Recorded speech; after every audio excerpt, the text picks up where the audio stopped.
দেখো বন্ধুরা, বাঁধাকপি তরকারি রান্না করছি। তেলের মধ্যে গরম তেল করে আর ওর মধ্যে দিয়ে দিলাম রাঁধুনি আর জিরে ফোড়ন। তারপর এই মশলাটা অর্ধেক পেঁয়াজ, কাঁচা লঙ্কা, রসুন, আদা, জিরে গুঁড়ো, নুন আন্দাজ মতো, হলুদ আন্দাজ মতো দিয়ে মশলাটা কষে আর আগে থেকে আলুটা ভেজে রেখেছি। মাছের মাথা দিয়ে হবে, মাছের মাথাটাও ভেজে রেখেছি। আর এখানে বাঁধাকপিটাও ভালো করে ধুয়ে কেটে নিয়েছি। আর দেবো কড়াইশুঁটি আর ছাড়ানো আছে। মশলাটা ভালো করে ভাজা ভাজা হয়ে আসবে।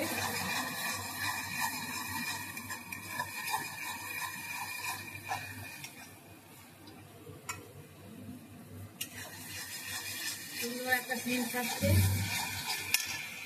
নিজের রাখা আলুটা দিয়ে দিচ্ছি।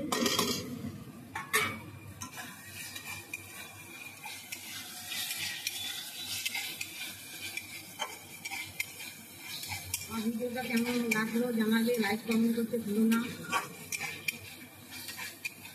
আর চ্যানেলটাকে ফলো দিয়ে রেখে।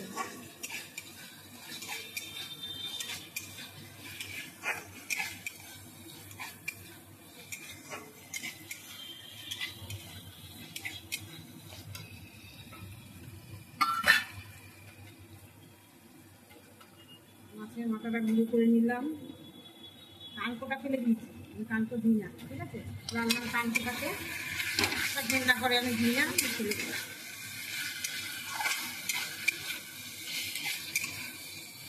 নাড়াচাড়া করছি। যদি বাঁধাকপি খাওয়াতে একটু মাছের মাথা বা চিংড়ি মাছ দিয়ে খেতে হবে, কিন্তু নিরামিষ বাঁধাকপিও খাওয়া যায়, ভালো লাগে। মাছের মাথা দিয়ে থাকলে কাজে লেগে যায়।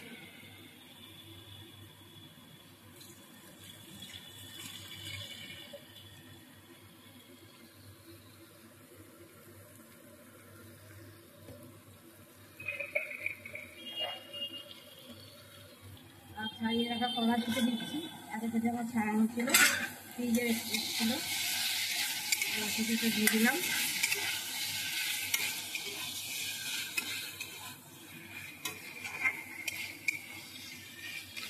কষাটা হলো আসল, ভালো করে কষলে রান্নাটা খেতে টেস্ট হয়।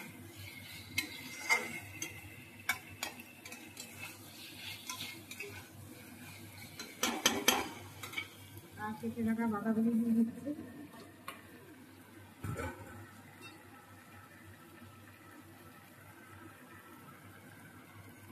এটা নাড়াচাড়া করবো।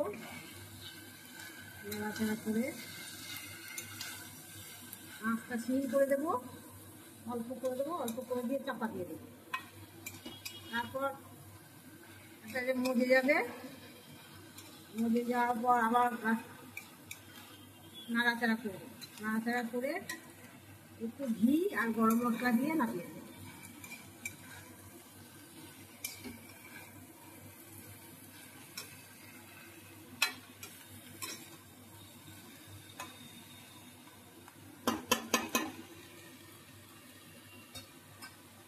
দেখো কেমন লাগলো। একটু গাছটা কমিয়ে দিচ্ছি, এখানে রাখলাম। মিক্সি আওয়াজে শোনাও যাচ্ছে না, মিক্সিতে না মানে ইয়ের আওয়াজে শোনা যাচ্ছে না। চিমনি চলছে, চিমনির আওয়াজে শোনা যাচ্ছে না। টাটা।